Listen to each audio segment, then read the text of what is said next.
savez, cette édition 2023 de Médias en scène est tournée vers les disruptions, comment réinventer l'information, comment réinventer les formats, le tout dans un écosystème mieux régulé, protecteur pour les consommateurs, pour les usagers.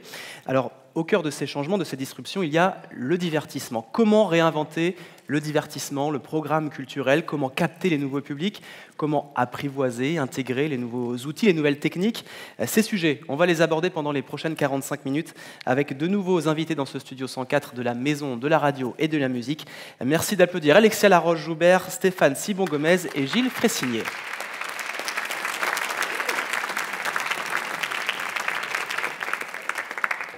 Bonjour. Bonjour à vous, je vous laisse vous installer. On se met là pour cet échange. Allez-y, choisissez. Rapprochez-vous de moi, ne soyez pas si loin. Enfin. On est plus. Non mais attends, on fait comment? Allez, venez ici plutôt. Stéphane Sibon-Gomez, oui. Tous les trois collés, hein. C'est plus sympa, non? Revenez, rapprochez-vous de moi, rapprochez-vous de moi. On va mettre l'audiovisuel plus bon, allez, ça ira. On a beaucoup de sujets à aborder tous les quatre et vous aurez aussi la parole dans le public pour poser vos questions. Je refais juste un petit rappel de CV pour que chacun s'assure bien de connaître tout le monde. Alexia Laroche-Joubert, vous êtes à la tête de la société de production Banijé depuis le mois de septembre. Banijé France, c'est Koh-Lanta, c'est Fort Boyard, N'oubliez pas les paroles, La Starac, Taratata et j'en passe. Vous avez dirigé les programmes d'Endemol France au début des années 2000. On vous a aussi connu à la tête de la société de production ALP de 2016 à 2023, avant Banijé. Stéphane Sibon-Gomez, voilà 3 ans que vous dirigez les programmes de France Télé, les programmes et les antennes, après avoir été le bras droit de Delphine Ernotte, et vous êtes détesté par les fans de Plus belle la vie. C'est ça? Gilles Fressigné, directeur du développement numérique d'Arte depuis 10 ans. Vous travaillez au sein de la direction des nouveaux contenus chez Canal+, avant de rejoindre Arte. Réinventer le divertissement. Quand on a préparé cette rencontre, Alexia Laroche-Joubert, en bonne productrice, m'avait dit bien produire, c'est de l'argent, ça coûte cher. Qu'est-ce qui coûte cher exactement? Alors, au-delà de bien produire, c'est bien créer, parce que on parle de renouveau et donc on parle de création. La création, moi j'ai connu une époque bénie où on arrivait avec un bout de papier, on mettait 3 idées et on le produisait. Entre-temps, le temps a changé. Et c'est vrai que c'est énormément d'investissement dans la création. Nous, en France, on doit à peu près dépenser 3 millions sur le divertissement dans la création. Alors la création, c'est un terme qui est assez large. Oui. Ça veut dire la création, ça veut dire l'adaptation, c'est-à-dire de formats qui viennent de l'étranger, ou ça veut dire faire perdurer des programmes qui sont à l'antenne depuis de nombreuses années. Tout ça, c'est un travail de création qu'on confie donc à des services de R&D. Et c'est vrai qu'avant qu'on aille voir les chaînes, on a tout un travail de renouvellement ou de création qui sont faits avec ces équipes-là. Donc c'est pour ça que je dis qu'il y a beaucoup d'argent. Après, produire coûte de l'argent, mais ça, mes camarades diffuseurs le savent parce que en divertissement, c'est vrai qu'on a une partie de création, mais une fois qu'on s'est mis d'accord sur le concept, heureusement, les chaînes nous financent. Alors justement, Stéphane Sibon-Gomez, aujourd'hui, est-ce que c'est aussi facile de financer ces projets? Bonjour à toutes et à tous. Je dirais qu'en France, on a, et je réagirai tout de suite sur Plus belle la vie, on a une chance, c'est quand des chaînes prennent des risques, 17 ans plus tard, quand elles arrêtent le programme, ça permet à l'autre chaîne de relancer le programme qu'à 17 ans. Et donc les fans de Plus belle la vie me remercient, vu qu'ils vont pouvoir retrouver Plus belle la vie sur TF1 dans quelques semaines. Ça paraît n'avoir aucun rapport, mais ça en a un. Pourquoi ça a un rapport? Parce que finalement, et ça vaut pour la télé, mais où que vous alliez aujourd'hui, vous aurez, j'en ai encore eu une hier qui m'a été présentée, une étude marketing qui va vous dire la tendance, c'est la nostalgie, la tendance, c'est il faut revenir aux choses anciennes, etc. Et je pense que c'est assez confortable pour les diffuseurs de faire le choix de la nostalgie, des programmes anciens, vous en parliez tout à l'heure avec Pierre-Antoine Capton, des reboots dont on ne cesse de faire des reboots, etc., etc. Et finalement, bon, c'est une valeur sûre, un risque limité. Des fois, on se plante, mais quand vous vous plantez, on vous en veut pas trop. Ça m'est arrivé. Quand vous réussissez, on vous dit « Ah bah c'est super, on a retrouvé notre doudou, etc. » Et donc, c'est confortable. Ce qui est difficile, et ce qu'à mon avis, la télévision française fait trop peu, c'est l'innovation, c'est la prise de risque. C'est la tentative de sortir un peu et justement de montrer ce qui n'a jamais été vu. Alexia, elle parlait tout à l'heure de l'époque bénie, mais c'était une époque bénie aussi où toutes les chaînes, tous les diffuseurs rivalisaient d'en vouloir sortir le concept le plus nouveau que personne n'ait jamais vu. Et je pense, et c'est une critique que je fais à nous tous diffuseurs au sens collectif, on est prisonnier d'un certain conformisme. Et je pense, quand je vois mes collègues britanniques de la BBC avec qui j'échange régulièrement, en France, on a ce paradoxe, on a un tissu de producteurs très élevé. Dans les 10 producteurs français, vous avez 3 producteurs dans les 10 premiers producteurs européens, vous avez 3 producteurs français. Pierre-Antoine Capton, que vous avez vu tout à l'heure, Banijay avec Alexia, Newen. Donc les Français sont très présents, très puissants, mais on n'a pas la créativité que s'autorisent les Britanniques. Vous voyez sur les antennes de France Télévisions samedi dernier un énorme succès avec 100% Logique.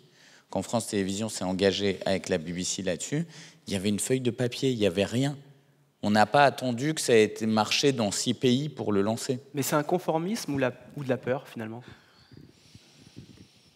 Parce que justement, produire ça coûte cher. C'est marrant que je vais être amené à défendre les diffuseurs quand même, ce qui est une position particulière. Moi, je réponds souvent à cette question, il n'y a pas de création en France, et donc ça a tendance à m'énerver, déjà parce que c'est vrai qu'on en fait beaucoup avec le service public, et on a le succès de Chacun son tour, qui est un jeu qu'on a mis à l'antenne il y a 2 ans, et qui est un énorme succès. Donc on fait de la création. Et après, il faut savoir que le modèle de diffusion français était quand même moins diverses que les Anglais. Et donc c'est vrai que les Anglais ont eu beaucoup de créations, tout simplement parce qu'ils n'avaient pas les moyens de s'acheter des formats internationaux et que probablement leurs enjeux d'audience étaient aussi moins importants. Donc nous, ce que je dis souvent, c'est que peut-être qu'on a l'impression qu'il n'y a pas moins de création qu'en Angleterre. En l'occurrence, nous, on a de la création, par exemple en télé-réalité, on a le format des 50 qui est actuellement en diffusion, qui s'exporte à l'international. Comme vous le savez, on produit Fort Boyard qui s'exporte à l'international. Donc on a des formats qui s'exportent.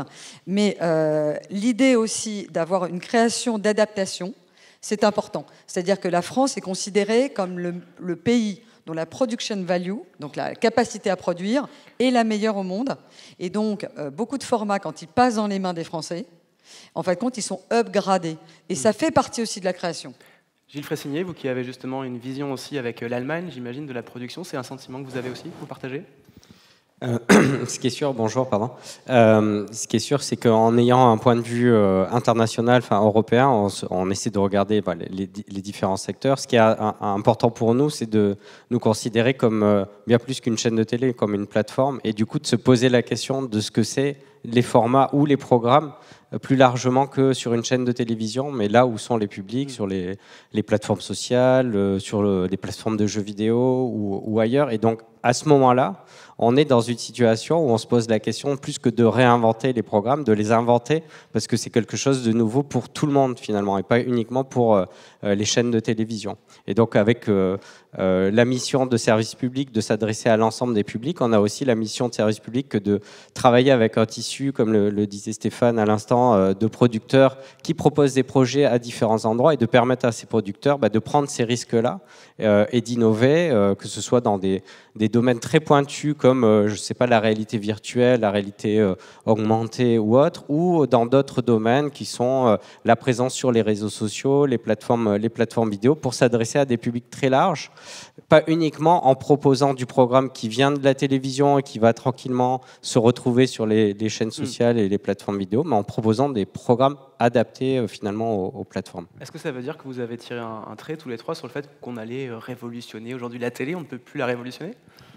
Alors déjà, moi, je l'ai révolutionné il y a quand même 20 ans. Avec Love Story? Non, mais soyons très honnêtes. Hein, et j'ai eu beaucoup de chance. Mais justement, on tourne beaucoup en rond. J'ai eu beaucoup de chance que ma carrière croise un nouveau genre. Je pense que c'est quand même relativement rare. Maintenant, c'est un genre qui est assez commun. Voilà. Ouais. Je ne sais pas si... évidemment, on rêve tous d'être révolutionnaires. Je pense que déjà à l'époque, ça ne s'inscrit pas automatiquement dans les révolutions. Ça s'inscrit dans les évolutions. Oui, c'est vrai qu'il y a un retour de marques fortes qui sont des goodies, qui sont un peu la Madeleine de Proust de génération, mais ça permet aussi des écoutes conjointes. La fameuse écoute conjointe, c'est-à-dire de réunir la famille devant son téléviseur. La Starac en est un exemple, mais il y a 20 ans, la Starac a été... c'est un tout petit format qui était complètement raté en Hollande et qui a complètement été reboutiqué et lancé. Donc c'est une création et c'est l'un des formats qui s'exporte le plus avec Big Brother, avec Survivor au monde. Donc nous, on a, en tant que producteurs, c'est sûr que notre métier, c'est de créer et c'est de proposer du contenu. Et quand vous proposez du contenu, vous pouvez le faire voyager et c'est là où c'est intéressant pour nous aussi. Mais pour ça, il faut mettre des outils en place. Et c'est vrai que Banijay, au niveau international, on met énormément d'argent aussi avec des fonds spécialement dédiés au soutien de la création. Par exemple, quand vous lancez un programme, mais ça peut être avec France 2 ou avec TF1, si pour l'upgrader, pour le rendre meilleur, on peut aller prendre de l'argent dans un fonds international. Donc c'est comme si il y a une partie de notre financement qui s'ajoute à celui de la chaîne pour l'améliorer. On a des fonds, par exemple, sur l'intelligence artificielle. Donc tout ça, c'est la chance d'être sur un gros groupe, c'est de pouvoir bénéficier de toutes ces aides en faveur de la création. Stéphane Sibon-Gomez, on parlait du handicap tout à l'heure avec Pierre-Antoine Capton. Est-ce que parmi les choix que vous avez fait, vous, à France Télévisions, c'est peut-être de mettre aussi en lumière des publics qu'on ne voit pas habituellement? Moi, je crois l'inverse de votre question précédente. Je crois qu'on est au début d'un cycle. Moi, quand j'ai rencontré Alexia, je lui ai dit je suis fan de plein de trucs que tu as lancés. Et c'était il y a quelques années maintenant, presque une dizaine, il y a 8 ans. Je disais, raconte-moi comment ça s'est passé, le lancement de la Starac, le début de la télé-réalité. Et j'étais hyper curieux de savoir comment ça s'était passé au lancement de la télé et de la manière dont elle avait créé l'ensemble de ces formats et qui ont marqué plein de gens. Et pourtant, on n'en voit pas sur France Télé aujourd'hui. Non, mais on a tous grandi là-dedans. Et ça a marqué une génération, ça a marqué pas juste une génération, ça a façonné aussi la culture, souvent critiquée, mais aussi sur plein de choses. Aujourd'hui, il y a plein de choses qui restent dans notre époque. Je pense que là, on est aux prémices d'un nouveau cycle. D'un nouveau cycle, parce que vous avez raison de le dire, quand on fait Drag Race, quand on fait Le Papotin, ou quand on fait Hugo Décrypte, que vous recevez tout à l'heure à l'antenne de France Télé, en fait, qu'est-ce qu'on fait? On va chercher plein de choses qui existent dans la société, mais qui n'ont pas encore trouvé la chambre d'écho et la puissance de la télévision. Et la télévision a toujours cette force-là. Elle a cette capacité à montrer ce que vous ne voyez pas habituellement. Et je pense qu'on est au début d'un cycle de nouveaux formats, qu'il se passe énormément de choses sur les réseaux aujourd'hui, qu'il se passe énormément de choses sur les plateformes, et vous allez avoir, à mon avis, le monde va se partager en deux styles dans les prochaines années. Ceux qui vont vouloir conforter les choses un peu classiques, existantes, et qui vont dire surtout la télé, faut pas trop la brusquer, faut pas trop. Et ceux qui vont se dire, si on veut que la télé reste puissante, il faut qu'elle continue à surprendre. Il faut qu'elle continue à éveiller, à susciter l'intérêt. Et je pense qu'on doit absolument, alors c'est plus facile quand on est dans le service public, hein.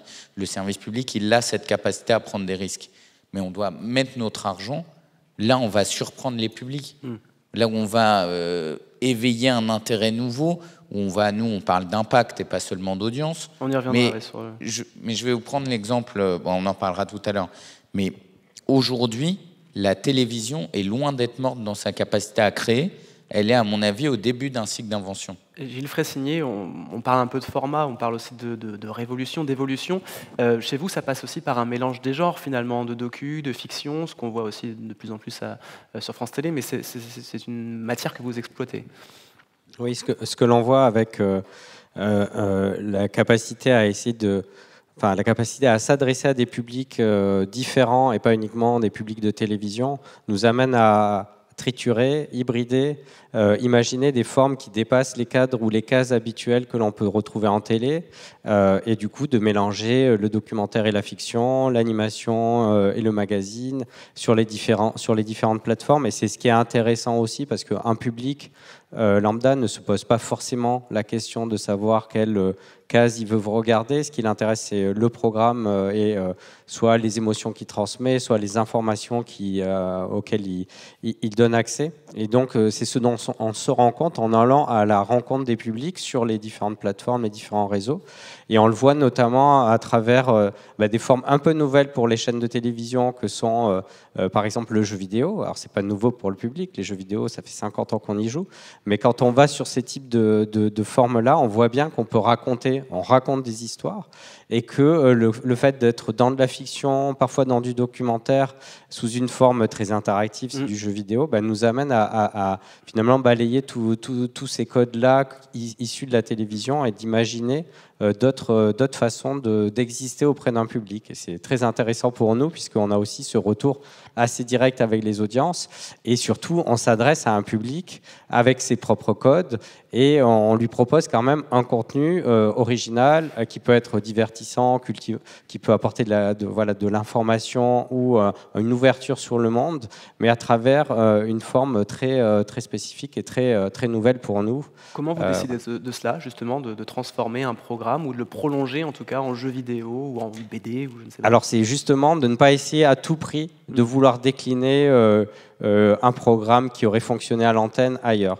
Il y a des programmes spécifiques pour le jeu vidéo qui sont des jeux vidéo. On a des programmes pour l'antenne, on a des programmes pour telle ou telle plateforme, parce qu'on sait bien que c'est pas systématique qu'un programme ne va pas forcément se décliner et qu'un public va pas forcément vouloir aller sur toutes les plateformes voir tel ou tel contenu. Donc c'est vraiment avoir un réseau de production, de producteurs et de créateurs qui ont pour langue maternelle en fait les différentes plateformes. Parfois ça va être le jeu vidéo, parfois ça sera Instagram, parfois ça sera une autre, pour permettre d'être au plus proche finalement des usages et de montrer au public finalement sur ces plateformes qui parfois enferment sur soi-même, de montrer qu'il y a des ouvertures vers autre chose, qu'il y a de la créativité et pas uniquement des débats parfois stériles, mais qu'on peut lui proposer de la créativité, de l'ouverture sur l'autre, sur les autres, sur les créateurs, au-delà de nos propres bulles habituelles, de routine sur ces réseaux-là, et de faire justement œuvre de service public, de créer ce lien social à travers la créativité. Vous arrivez à rajeunir justement parce que la moyenne d'âge d'Arte c'est 66 ans, je crois. Oui, 66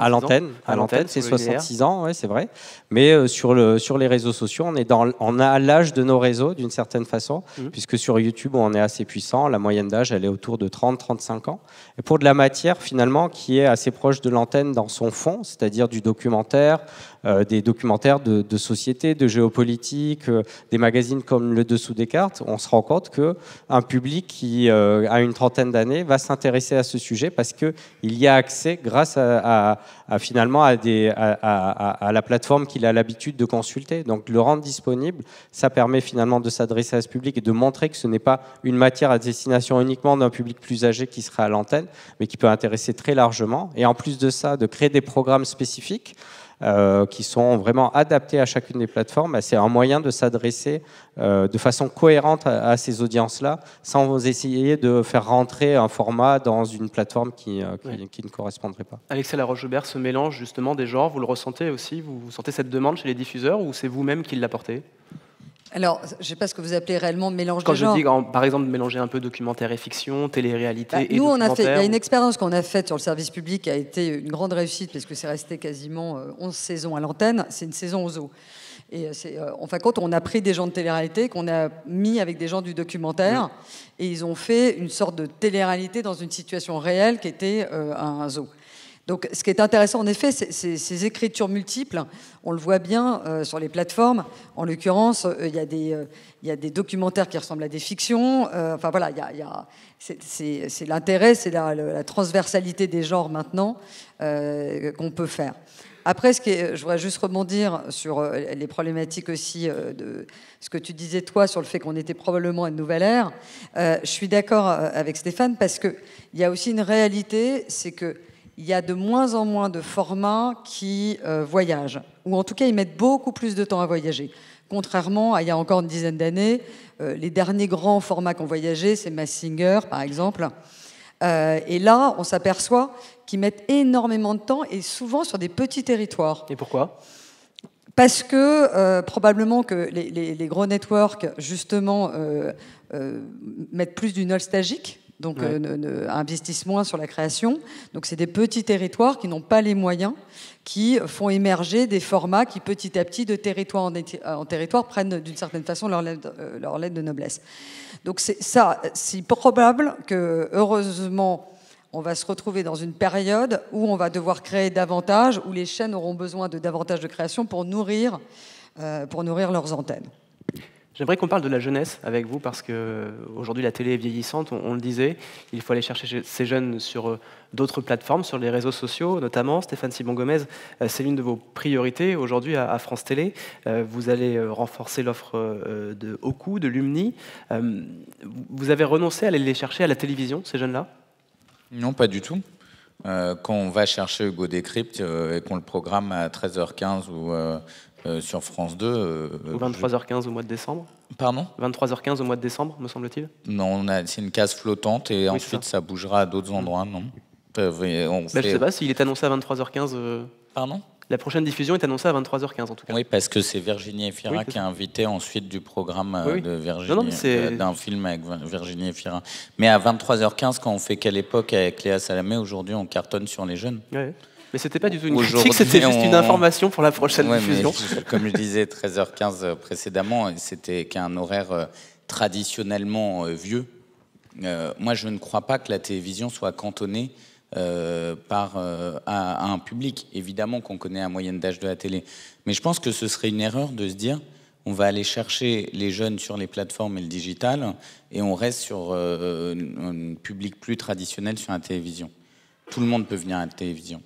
Quand on fait Drag Race, la première fois on le fait avec les équipes de Banijé, les équipes le choisissent pour dire on va le mettre sur une plateforme France.tv. Moi, j'arrive, je dis, je pense qu'on va le mettre sur France 2. Et les gens me disent, t'es taré. Je dis, non, on va le mettre sur France 2. On va le mettre, pour le coup, à 23h15. Et ils me disent, ah non, mais t'es complètement fou, c'est pas notre public. En plus, Alexis, elle est au courant, parce que c'était après Fort Boyard qu'elle produisait à l'époque. Un mélange des genres, pour le coup. Et donc, on avait... ça a été un immense succès. Ça a été des 7 millions de Français la première année, 9 la deuxième année. Moyenne d'âge des gens qui visionnent le programme, 33 ans. On a aujourd'hui la possibilité d'aller chercher le public. C'est une question de contenu. Beaucoup de replay aussi. C'est une question de proposition. Oui, beaucoup de replay et d'audience aussi en linéaire. Il n'y a pas d'un côté un cerveau... Quand vous consommez des programmes, vous n'avez pas une partie de vos cerveaux qui vous dit moi, je consomme que sur la plateforme, et une partie de vos cerveaux qui consomme en linéaire. Vous êtes un seul individu. Après, vous avez une pratique, une consommation média différente en fonction de votre âge, ce qui n'est pas un truc nouveau, contrairement à ce que tout le monde raconte. Les 18-30 ans n'ont jamais regardé la télé. Vous pouvez prendre la courbe d'usage depuis très très longtemps. Les gens regardent la télé tant qu'ils vivent chez leurs parents. Généralement, après, ils n'ont pas de télé chez eux, pour une grande partie. Et puis, ils reprennent une télé dans le foyer le jour où ils ont un premier enfant ou qu'ils se mettent en ménage. Donc, je ne pense pas qu'il faut se dire que cette pratique de la télévision, elle existe depuis longtemps. Évidemment qu'il y a une autre consommation vidéo. Ce que je vois, moi, dans les chiffres aujourd'hui, c'est pour le bien ou pour le mal. C'est qu'on a plutôt un temps vidéo qui s'ajoute que des gens qui désertent la télé. La durée d'écoute de la télé diminue, certes. Enfin, quand c'est une pratique qui fait 3h30 par jour en moyenne de tous les Français, c'est massif. Sur un public qui passe aujourd'hui presque 5 heures devant des vidéos. Alexandra Roche-Joubert, vous vouliez ajouter ? Non, mais nous, on est créateurs de contenu. Donc, c'est vrai, le mode de consommation, d'une certaine façon, qu'on soit diffusé via un éditeur classique ou sur le digital, qui sont souvent d'ailleurs soit en replay, enfin des dérivés des chaînes de télévision, c'est ça qui est important. Donc, j'avoue que les jeunes, c'est un vrai sujet. Quand même, pour les éditeurs. Et ce qui est intéressant, c'est comment on retravaille certaines marques. C'est vrai qu'on a repris, nous, il y a 3 ans, Miss France. On l'a complètement reboutiqué. On fait 75% sur les jeunes. Oui. Donc, ça prouve bien que... Alors, c'est un événement, mais ça prouve bien que les jeunes vont aussi regarder la télévision. L'important, c'est de créer des passerelles entre là où ils sont quotidiennement, c'est-à-dire les réseaux sociaux, et de les ramener vers le linéaire, ou de digérer le linéaire vers les réseaux sociaux. Ça veut dire que vous avez repensé la façon d'aller communiquer sur l'événement ? Ouais, bah oui, et puis la manière de faire le show. Ouais. C'est-à-dire qu'on parlait de création à l'origine, comme je vous l'ai dit, il y a la création pur jus, et il y a l'adaptation, et il y a le fait de garder des marques qui sont là depuis des années et de les faire constamment réfléchir à les moderniser, à les laisser ancrer dans la société et dans les envies du public. Donc ça, c'est aussi œuvre de création. Moi, je pense que c'est plus une question d'offre qu'une question d'usage. J'ai fait faire l'étude par les équipes en début d'année. Je leur dis, OK, bon, il y a cette histoire récurrente sur les jeunes publics. On n'avait pas encore fixé nos stratégies. Je leur dis, faites-moi le chiffrage aujourd'hui dans toute l'offre de programme de France Télévisions. France Télévisions investit un budget de programme de 903 millions par an. On dit, dites-moi combien on investit pour les publics qui ont moins de 30 ans. Étude qui n'avait pas été faite, on ne cible pas nos budgets en fonction de l'âge. Alors ils viennent, ils me disent, bah, Stéphane, c'est entre 70 et 80 millions d'euros. Donc je dis, c'est entre, en gros, 8%. Je vais la faire courte. Quelle part de la population représente les moins de 30 ans? Entre 25 et 30%. Donc je dis, en fait, notre problème, c'est pas que les jeunes ne regardent pas la télé, et ça s'applique à nous, mais ça s'applique à beaucoup d'autres chaînes. C'est que la télé ne fait pas d'offre pour les jeunes. Et donc nous, la stratégie qu'on a choisie, c'est de se dire, ces 70 à 80 millions d'euros, ils doivent tripler en 5 ans. Ça va être une bascule d'offres extrêmement puissante, mais pas pour faire du jeunisme, pas parce qu'on pense que les publics de plus de 60 ans ne sont pas intéressants, pour que notre investissement et notre proposition éditoriale soient représentatifs de la population française. Gilles Fressigné, pour Arte Numérique, comment ça s'est passé justement, cette conquête des jeunes? C'est passé par le format, par la programmation?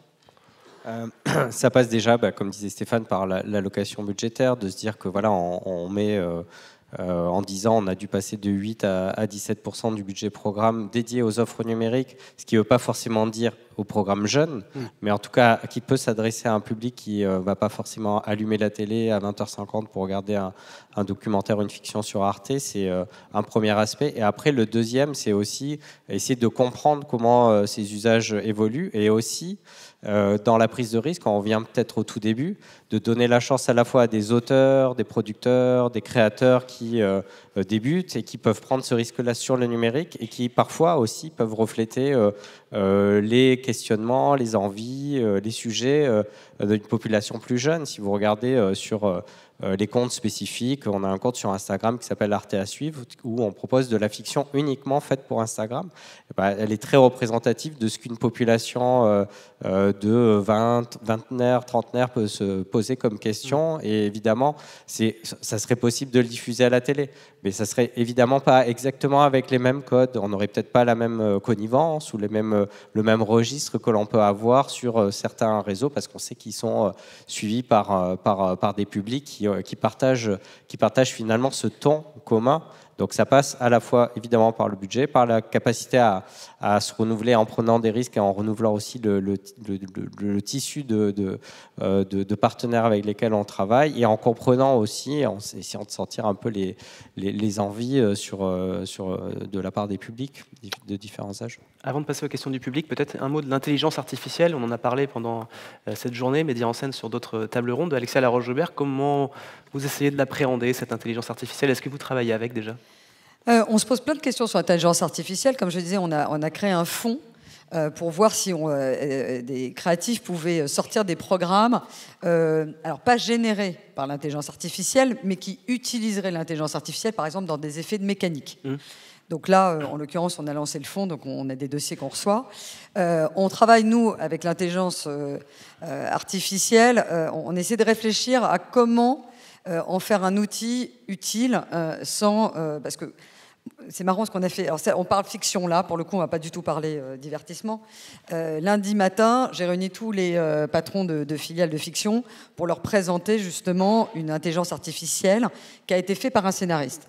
Donc pourquoi ça nous intéresse? C'est parce qu'elle répond exactement aux besoins qu'ont les scénaristes d'avoir des outils à leur disposition. Mais elle fait quoi, très clairement? En fin de compte, elle répond, elle peut travailler sur des personnages, elle peut travailler sur des séquenciers, elle a même enfin voilà, donc elle est très adaptée à l'outil. Et donc on leur a dit, voilà, on va proposer ça pendant 3 mois à tous nos patrons de filiales pour voir qu'ils l'utilisent et qu'ils nous fassent un retour là-dessus, est-ce que c'est utile, pas utile.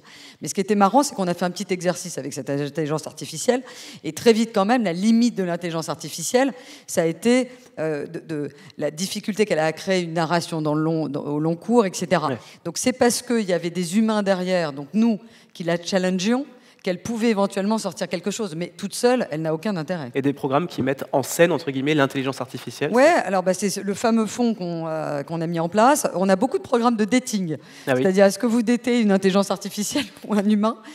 Voilà, on attend encore un peu d'autres dossiers. Stéphane Simon-Gomez a relevé l'oreille, il s'est dit peut-être, ça peut m'intéresser. Non, Stéphane Simon-Gomez, l'intelligence artificielle, ça peut vous intéresser, des programmes, ça peut vous intéresser des programmes qui La vérité, c'est que j'en sais rien. Ouais.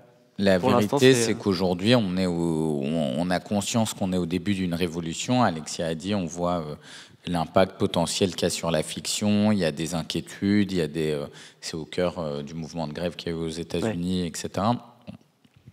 En fait, nous n'avons aucune idée d'à quel point ça a bouleversé la télévision. Moi, ce que je sais, c'est que en ce moment, on fait notre plan stratégique en 2030. La manière de faire de la télé en 2030 n'aura rien à voir avec celle de 2023. Ça, je sais. Après, vous dire comment ce sera, je ne sais pas. Gilles Fressigné. Oui, là aussi, difficile de lire dans une boule de cristal. On en fait sans le savoir, comme on fait de la prose, de l'IA depuis une dizaine d'années au moins. Là, on parle peut-être d'intelligence artificielle générative qui est peut-être propre à la création de contenu. Et donc forcément, il y a plein de possibilités qui s'ouvrent, mais il faut ce que l'on fait, comme je pense que ce que disait Alexia tout à l'heure, c'est essayer les différents outils. Là, encore une fois, je reviens à la capacité à appréhender ou utiliser les nouvelles formes et les nouveaux outils.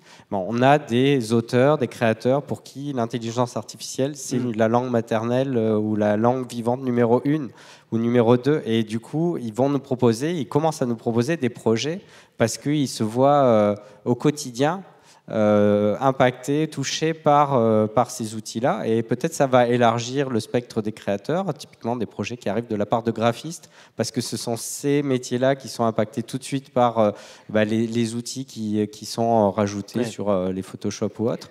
Donc ça donne d'autres perspectives finalement de création, là où la vague des réseaux sociaux nous a amené des créateurs qui venaient de cet univers-là. Donc c'est intéressant, après évidemment avec tous les garde-fous et les limites qu'on doit imaginer d'un point de vue éthique et la responsabilité qu'on a vis-à-vis du public, mais aujourd'hui il y a une perspective assez large, et à nous de les essayer. Pour revenir en l'occurrence sur le divertissement et principalement sur la télé-réalité, pour le coup l'intelligence artificielle, je parlais avec le producteur, une filiale à New York, et c'est vrai que nous, si on pouvait avoir une intelligence artificielle qui scripte, dans la télé-réalité, vous avez des heures et des heures et des heures et des heures d'interviews. Ouais. Sincèrement, c'est extrêmement laborieux. Ça n'a aucun intérêt pour un humain. Parce que c'est du étape. Et si une intelligence artificielle pouvait faire ça, ça nous ferait gagner évidemment beaucoup de temps, probablement de l'argent. Et on sait très bien que quand même nos budgets se réduisent. Donc il faut aussi qu'on adapte nos méthodologies de production pour essayer de continuer à gagner notre vie. Merci à vous pour ces réponses. On va passer aux questions. Dans la salle, on a un petit peu de temps. On va commencer par le balcon pour changer, tiens, un petit peu, parce qu'il y a du monde aussi en haut. Est-ce qu'il y a des questions là-haut? Non, il y a des sièges vides. Il y a des sièges vides. Il y a une dame qui lève la main, je crois. Il y a 2 mains là-bas. Il y a un monsieur là-bas. Attention, elle va animer à votre place. Hein. Je sais qu'elle sait faire. Bonjour. Ouais. Moi, ma question, c'était par rapport à la télé-réalité et les réseaux sociaux. Alors d'aujourd'hui, les jeunes, ils ont la fâcheuse habitude de toujours vouloir les choses tout de suite et maintenant. On n'est pas très patient et souvent, la télé-réalité, on se fait spoiler On va avoir l'info que telle personne s'est mise avec telle personne bien avant que le programme sorte. Ça, c'est depuis toujours. Oui. Est-ce que vous avez pensé à des stratégies afin de pouvoir stopper ça et qu'on arrête de se faire spoiler, parce que c'est un peu... On adorerait. Alors, on a eu des spoils où ça a tellement été compliqué que j'ai attaqué judiciairement. Parce que c'est une perte, évidemment, c'est un irrespect du téléspectateur et une perte de valeur pour nous. Mais ça existait déjà à l'époque du Oui, Loft, mais c'est vrai que les réseaux sociaux. Il y avait Entrevues à l'époque qui révélaient beaucoup de choses. Parce que quelqu'un parle en bas du Parisien, c'était moins grave que maintenant l'importance des réseaux sociaux. Après, il y a un effet buzz aussi, quelquefois. Donc le buzz peut nourrir la télé-réalité. Ce qui est sûr, c'est qu'on travaille aussi avec les plateformes sur de la télé-réalité. Et on fait très attention justement à garder secret certaines informations, par exemple. Enfin voilà, donc par exemple, on est dans des salles de montage, on a l'impression de rentrer dans le MI5. Donc c'est avec des codes partout, etc. Mais bon, c'est comme la sortie d'un James Bond ou d'un Madonna. Il faut réussir à garder cette part de secret, mais c'est quoi. compliqué. Moi, je suis incompétent sur la télé-réalité. C'est le défaut du service public, mais votre question est très importante. Pourquoi est-ce que tout à l'heure, Pierre-Antoine Capton vous parle de Frenchy Shore? Et pourquoi une grande partie d'entre vous savent les scènes les plus trash qu'il y a dans ce programme, qu'on n'aurait clairement pas diffusées? Par les réseaux sociaux. Pourquoi est-ce qu'il y a ces scènes? Pour que ça buzz sur les réseaux sociaux.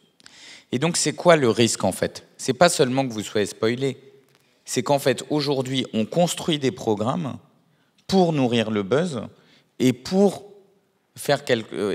pour alimenter la machine. Et donc, quand il s'agit de télé-réalité, ça va nous pousser vers le trash. Je dis nous, je ne suis pas concerné, encore une fois. Pas toutes les téléréalités. Hein. Pas toutes les réalités, mais le risque qu'il y a autour de ça, c'est un cercle vicieux dont il faut absolument qu'on se préserve sur le buzz. C'est-à-dire que, naturellement, la nature ayant horreur du vide, au lieu de subir le buzz, organisons-le et nourrissons la bête. Et ça, c'est un cercle merdique dont on ne sait pas comment en sortir. Très rapidement. En l'occurrence, c'est pour ça que je parlais de buzz, en effet. Il y a quand même, c'est vrai qu'il y a de la télé-réalité qui se nourrit quelquefois de buzz, et là, on va un peu loin en ce moment. Mais c'est aussi, on a la chance, et c'est bizarre que je le dise moi, hein, mais on a la chance d'avoir j'osais pas te demander ton avis sur Frenchy Shore, mais si tu pouvais le dire là. Non, Elle ne se mouillera pas, sachez-le. Non, je peux me mouiller. Non, je trouve ça compliqué parce que nous, en l'occurrence, on fait de la télé-réalité qui est aussi diffusée sur des antennes qui sont soumises à l'Arcom. Donc on fait très attention justement à la manière dont on parle et tout ce qu'on diffuse. Et c'est toujours un peu compliqué quand un de nos camarades pousse le curseur parce que ça rejaillit globalement sur un genre. Et en l'occurrence, le genre va bien. Sachant que l'Arcom ne peut pas faire grand-chose pour Frenchy Shore. Non, l'Arcom peut justement rien faire sur Georgie Shore. Mais voilà, donc c'est un peu embêtant. Après, ce besoin de buzz, quand on parlait de passerelle, en l'occurrence entre le digital et le linéaire ou les plateformes, c'est une manière aussi de drainer quand même un jeune public. Donc voilà, là il est un peu fort, mais c'est pas non plus négatif. On va prendre des questions très rapidement parce qu'on a peu de temps à gauche. Merci, bonjour. Pour qui est votre question d'abord? Pour Alexandre Joubert, ou même pour M. Sylvain Gomez et M. Fressinet. Est-ce que dans les prochaines années, parce que tout à l'heure vous avez évoqué les nouvelles technologies donc comme l'intelligence artificielle et ChatGPT, GPT, ça marche. Est-ce qu'on pourrait s'attendre dans quelques années à avoir un programme qui remplace l'animateur ou l'animatrice par une intelligence artificielle, éventuellement? C'est là-dessus sur lequel, quand on parle d'éthique, c'est la problématique. Je vous donne un exemple concret. Et Fort Boyard, en l'occurrence, on a retiré les tigres il y a 2 ans. On y a passé du temps. Hein. Et ça a été une décision vraiment difficile. Et on s'est posé la question du bien-être des tigres. Et je veux remercier d'ailleurs personnellement Stéphane. On a créé un fonds pour que jusqu'à la fin de leur vie, ils soient voilà, on assure on a passé plusieurs heures avec Alexia pour préserver les tigres. On aurait très bien pu, par l'intelligence artificielle, recréer les tigres dans le fort. Et en fin de compte, moi j'ai refusé ça parce que j'ai dit c'est mentir aux enfants. Alors c'est aussi parce que je m'adresse à un public d'enfants et que je voulais pas abuser de leur crédulité. Donc c'est exactement la limite qu'on doit se poser, c'est-à-dire à quel moment on est dans le fake news, on est dans la désinformation et on est dans le mensonge. Dernière Je vous question. dis ça, mais c'est le rêve secret du producteur. Il fait des économies et en plus, il n'a pas à gérer l'animateur. Non, mais créer un Donc, personnage, un animateur. En fin de compte, la différence, c'est ça. Créer un animateur fait par l'intelligence artificielle, mais qui soit un animateur qui ne soit pas connu. Je vous l'avais dit. Non, mais ça, tu le sais très bien. Je pense que malheureusement, la machine, et ça se passera probablement dans beaucoup de pays avant que ça arrive en France, parce qu'en France, là-dessus, on fait très attention. Mais voilà, ce qui est compliqué, c'est quand on ment aux gens. C'est vraiment le principe de contrat moral qu'on a avec le téléspectateur. Il nous reste moins d'une minute. Une question en face de moi. Oui, ça s'adresse à peu près tout le monde, peut-être sauf Gilles de Fressigné. Je voulais parler d'interactivité parce que c'est quelque chose que j'ai notamment remarqué du coup chez Arte qui se développe sur Twitch depuis quelques temps avec pas mal de productions de documentaires qui sont hautement interactifs, des documentaires qui deviennent divertissants, avec par exemple un chat en direct, donc les spectateurs, vraiment les spectatrices en direct qui interagissent directement avec l'émission, les émissions qui sont conçues pour, à l'inverse, interagir avec eux. Je pense à l'émission Scope d'Arte, qui a été diffusée sur Twitch sur la robotique, où l'ensemble des spectateurs ont collectivement piloté un robot dans un champ, par exemple. Donc ça, c'est une vraie réinvention du divertissement culturel qui existe depuis avant Arte, mais que Arte fait avec brio, donc encore bravo là-dessus. Est-ce que vous autres, pas que Arte du coup, mais également les autres, comptent aller dans ce genre de direction hautement interactive et plutôt très appréciée des publics jeunes, ou pas? Qui veut répondre? Merci. Nous, on commence à y aller, et notamment sur Twitch, à développer. Pour moi, il y a deux choses dans votre question. Il y a comment on organise l'interactivité et comment on embarque l'audience dans tous les programmes. Et après, comment on va sur des plateformes et des dispositifs très conversationnels comme Twitch. On commence à aller sur Twitch et on a choisi, plutôt que de se dire on y va tout azimut, d'avoir des gens qui ont une expertise, qui ont pris les codes de la plateforme, c'est le cas de Samuel Etienne et d'autres, etc., qui ont pris les codes de la plateforme pour parler à une audience. Je pense qu'il n'y a rien de pire que de venir avec les gros sabots de diffuseurs un peu à l'ancienne et de dire « Bon, Twitch, finalement, c'est de la télé en petit, donc on va faire de la télé en petit. » Il faut venir avec les codes de Twitch, avec les codes de cette narration, et pas avec les codes de la télé quand on y va. Ma question, c'est plutôt... Et ça, je ne sais pas encore comment on va faire, mais comment on amène les talents de Twitch à la télé. Merci beaucoup Stéphane Sibon-Gomez, merci Gilles Veulent-ils y Fressigné. aller ? Et merci à vous Alexa Laroche-Joubert d'avoir été présent avec nous pour cet échange et cette journée Média en scène. Merci beaucoup.